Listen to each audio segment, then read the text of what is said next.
ख्वाबों की ताबीर के बयान में बाब 1। नेक लोगों के ख्वाब 2176। अनस बिन मालिक रज़ी अल्लाहु अन्हु से रिवायत है कि रसूलुल्लाह सल्लल्लाहु अलैहि वसल्लम ने फरमाया, नेक आदमी के अच्छे ख्वाब नबूवत के 46 हिस्सों में से एक हिस्सा है। फायदे। नेक आदमी का अच्छा ख्वाब नबूवत के 46 हिस्सों में से एक हिस्सा है। इसकी हकीकत अल्लाह ही बेहतर जानता है। अगरचे कुछ लोगों ने इसका मतलब बयान किया है कि दौरे नबूवत 23 साल है और पहले 6 माह अच्छे ख्वाबों पर मुश्तमिल थे, इसलिए अच्छे ख्वाब नबूवत का 46वां हिस्सा है। फिर यह रसूलुल्लाह सल्लल्लाहु अलैहि वसल्लम के लिए हकीकी और दूसरों के लिए मजाजी मायने पर महमूल होगा।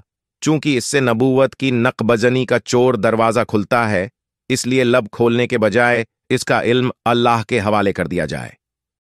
फिर ख्वाब की सदाकत व हकीकत पर मबनी होने के लिहाज से ख्वाब देखने वालों की 3 किस्में हैं।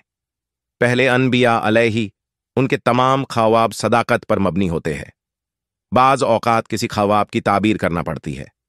दूसरे नेक और पारसा लोग, उनके ज्यादातर ख्वाब हकीकत पर मबनी होते और कुछ ऐसे नुमाया होते हैं कि उनकी ताबीर की कोई जरूरत नहीं होती। तीसरे वो लोग जो इनके अलावा हों, उनके ख्वाब सच्चे भी होते हैं और परागंदगी से लबरेज भी होते हैं। वल्लाह आलम। फतहुल बारी 12/362। नोट: अच्छे ख्वाब नबूवत के कमालात और खूबियों में से हैं, लेकिन इसका यह मतलब नहीं कि उसमें नबूवत का हिस्सा आ गया। अलवी।